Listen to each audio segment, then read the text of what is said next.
오늘 본문은 헤로드 왕에 의한 야고보 사도의 순교와 베드로의 투어 그리고 구출에 대한 이야기가 나오고 있습니다. 근데 우리는 이러한 본문을 보면서 한 가지 의문점을 갖게 됩니다. 왜 하나님은 베드로는 위기의 순간에 구출해 주시고 야고보는 죽도록 내버려 두셨는가? 그겁니다. 왜 어떤 분은 큰 부자가 되게 하시고 어떤 분은 그렇게 가난하게 해주는가? 다 하나님을 섬기고 찬양하는 사람인데 이런 거에 대한 의문점이 많습니다. 하나님께서 베드로만 지나치게 편애하셨기 때문이 아닐까요? 혹은 야고보가 어떤 큰 잘못을 범했기 때문이 아닐까요? 왜 야고보 사도를 구해주시지 않고 죽도록 내버려 주셨는가요? 여러분, 우리는 하나님을 잘 믿으면 만사가 형통하고 시련도 피해가는 줄로 생각하는 경향이 있습니다. 하나님은 성도가 위기에 처할 때 기도하면 어떤 환경에서는 구원해 주시고 어떤 환경에서는 그냥 내버려 두시는 것을 보게 됩니다. 그러나 하나님은 성도라고 항상 형통하게 하지도 않는 것도 봅니다.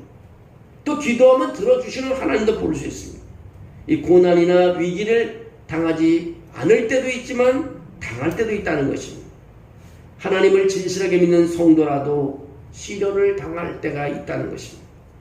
심지어 야고보와 같이 죽임을 당할 때도 있다는 것입니다.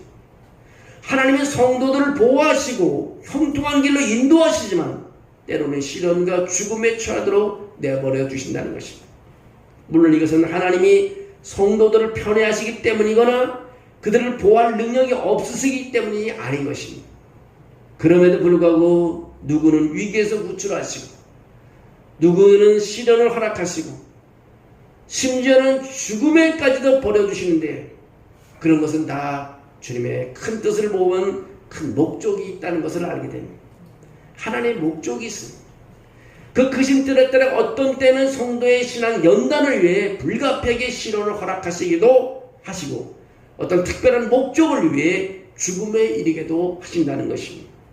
오늘 본문에서요, 베드로는 구출하시고 야고보는 순교하게 하신 것도 그런 하나님의 뜻이 있었기 때문에 그렇습니다.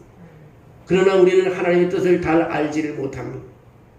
다만 교회사를 통해서 세월이 지난 다음에 교회사를 통해서 우리가 짐작할 수 있는 것은 아마도 야고보의 순교는 그의 순교의 피를 통해 복음이 잘 자랄 수 있도록 토양을 만들게 해주셨고 또 반면 베드로는 살아서 해야 할 사명이 있었기 때문에 그는 죽게 하지 않고 당시에 초대교회가 큰 뿌리를 깊게 내리는 중요한 순간이기에 이런 상황에서 교회의 최고 지도자인 베드로가 죽는다면 교회는 큰 타격을 입을 수밖에 없기 때문에 베드로는 하나님께서 살려줬다는 것을 나중에 교회사를 통해서 알 수가 있습니다.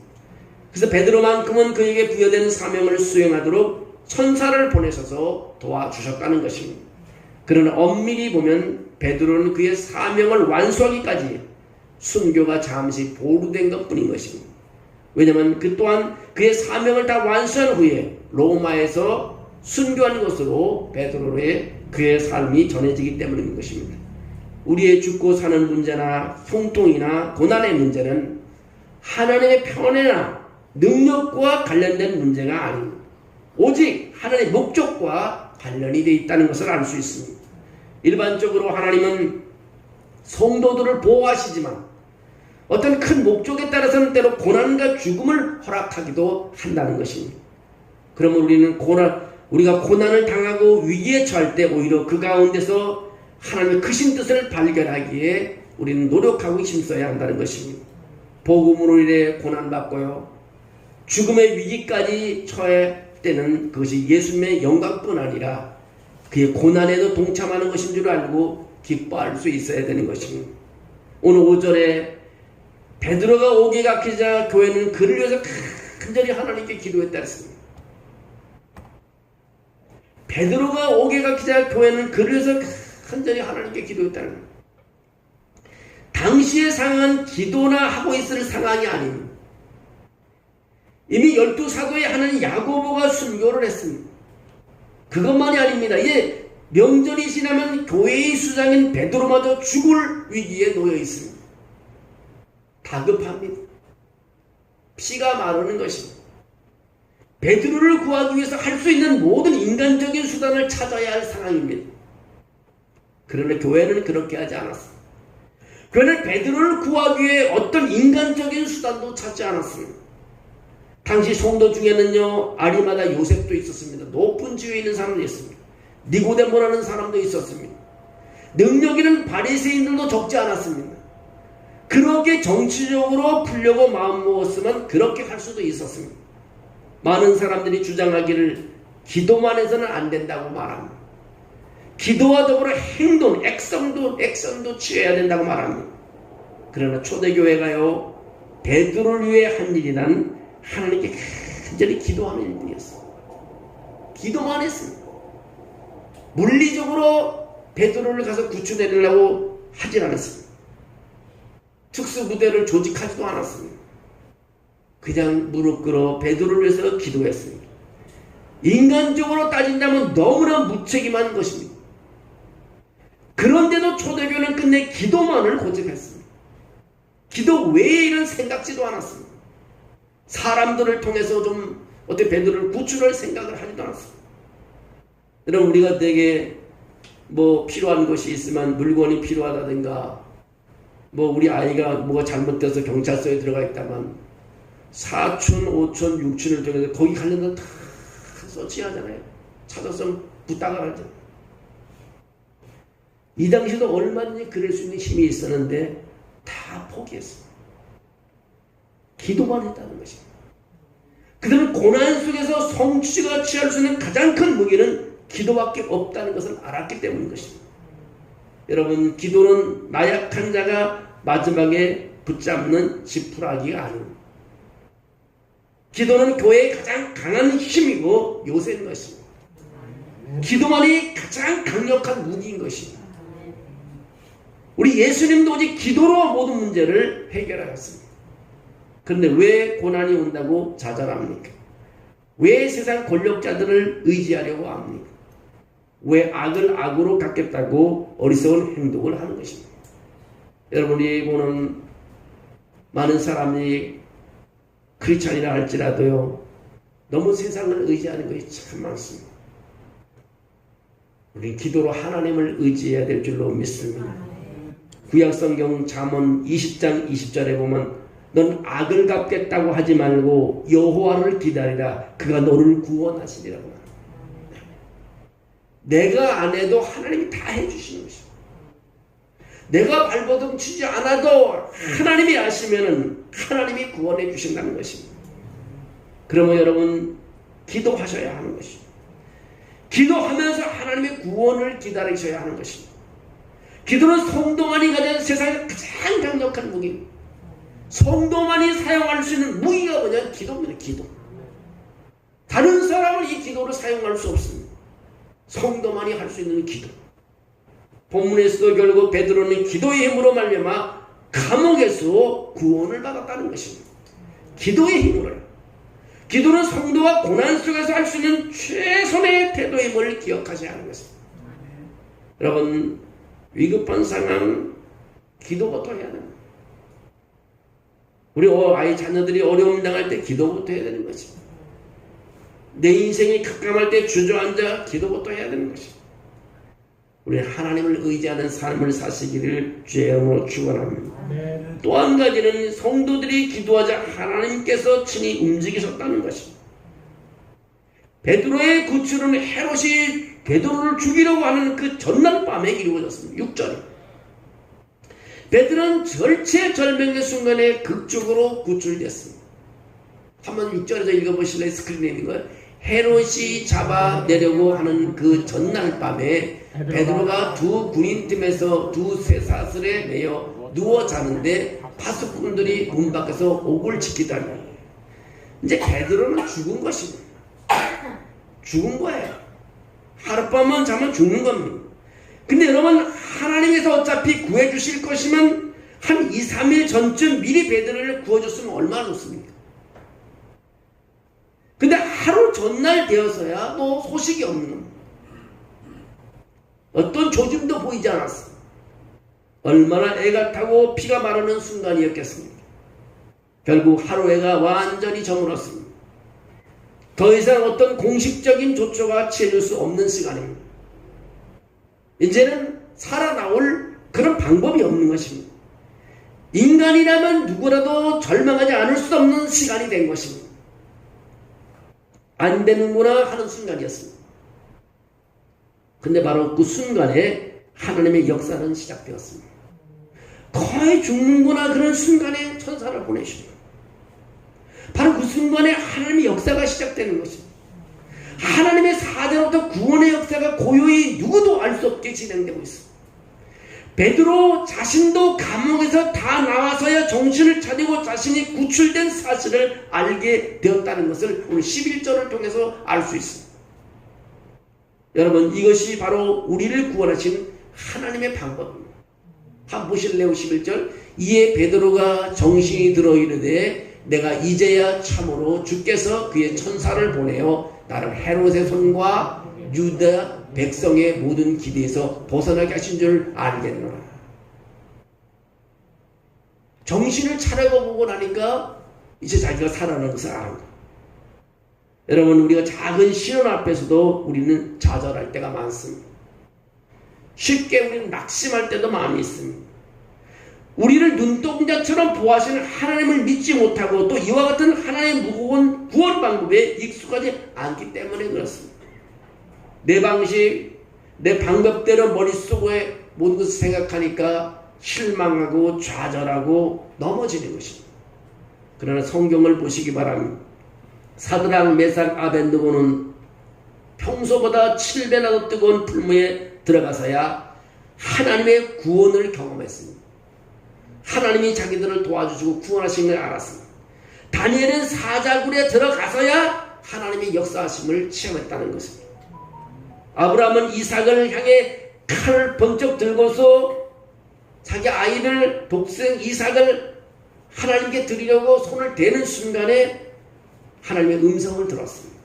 여호와 이레로 하나님의 음성을 듣고 하나님을 경험했습니다. 이렇게 하나님은 자기 백성이 위기에 처해 있고 그가 아직 감당해야 할 사명이 남아있다면 그를 반드시 구해주신다는 것입니다. 그리고 그러한 하나님의 구원 역사는 대개 절체절명의 위기의 순간에 나타난다는 것입니다. 여러분, 상황이 아무리 절망적이라고 해도 미리 포기하지 마십시오. 구원의 기대를 버리지 마십시오. 사람이 절망하고 포기하는 그 순간에 하나님의 역사는 시작되는 법인 것입니다. 오직 하나님을 바라보고 소망을 잃지 말아야 합니다. 여러분에게 아직 할 일이 남아있는 한 하나님 놀라운 구원의 손길로 여러분을 체험하게 하실 것입니다. 베드로의 석방을 위해 기도한 사람은요, 베드로의 석방을 믿지 않았습니다. 참 이거 잘 보시죠. 15절에 보면 그렇습니다. 그들이 말하되 내가 미쳤다. 한번 읽어보시죠. 15절에 한번 읽어보실래요? 15절 같이 시작. 그들이 말하되 내가 미쳤다 하니 여자아이는 힘써 말하되 참말이다 하니 그들이 말하되 그러면 그의 천사라 하더라. 베드로가 살아와서 문을 두드리라는데 기도하는 사람이 미치라는 거예요. 어린 여자아이에서 베드로를 내가 문에서 봤다고 해서 문을 열어주지 않고 먼저 기도하는 사람이 있더니 너가 미쳤다 환상을 봤다는 거예요. 미치라는 것입니다.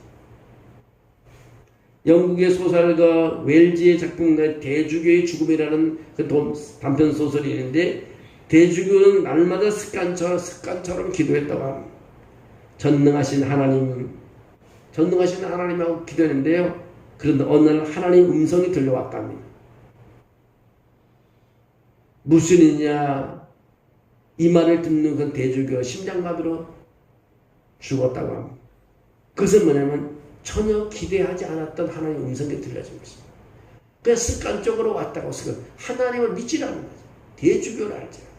근데 갑자기 하나님의 음성이 들리니까 심장마비로 죽었다는 거예요.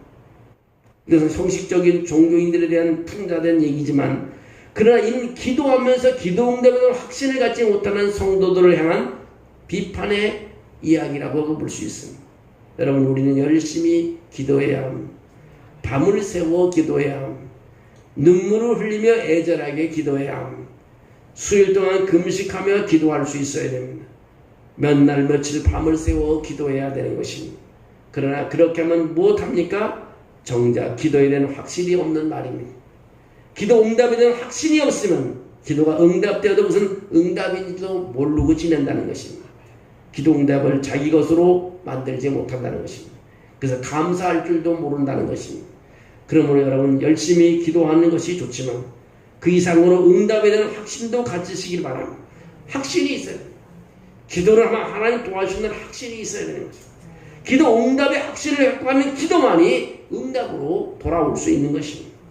믿음으로 하나님의 응답을 가슴에 품은 사람이 되어야 되는 것입니다. 여러분 갈멜산성에 기도하는 엘리야는요 비가 올 줄 알고 기도한 겁니다. 비의 소리를 들으면서도 기도한 거죠. 비는 아니 물리적인 비는 오지도 않는데 그냥 기도합니다. 하나님 결국 기도대로 비는 내리게 되어 있습니다. 여러분 오늘 기도 제목이 많잖아요. 믿음의 사람들이 기도 제목이 많잖아요.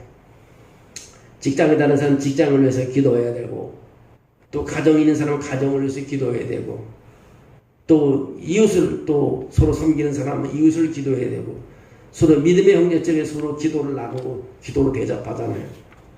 기도는 확신 있게 기도해야 됩니다.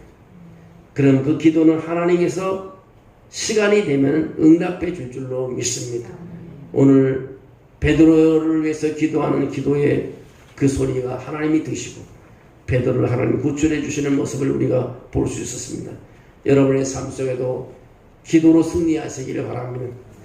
여러분의 가족에 있는 무기는 돈이 아니고 높은 권력이 아니고 그 무엇도 아닙니다.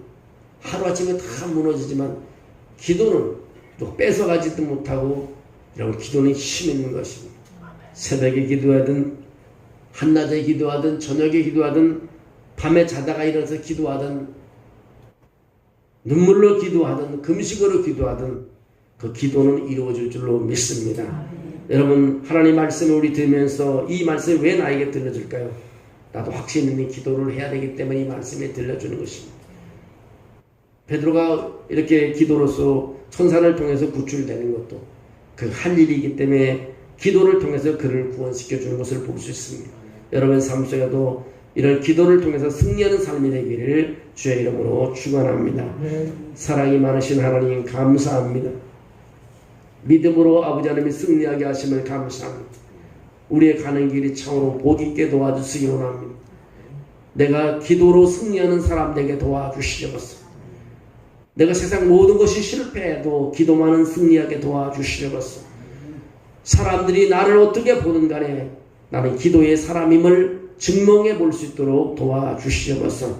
오늘 우리 교회도 아버지 하나님의 모든 것이 다 부족해도 기도만은 풍성하게 도와주시고 기도만은 하나님의 강해지게 도와주시고 기도만은 간증을 할 수 있는 우리 교회가 되게 도와주시옵소서. 아버지 하나님 우리가 기도함으로 승리하는 재단이 될 줄로 믿습니다. 예수님의 이름으로 기도합니다. 아멘.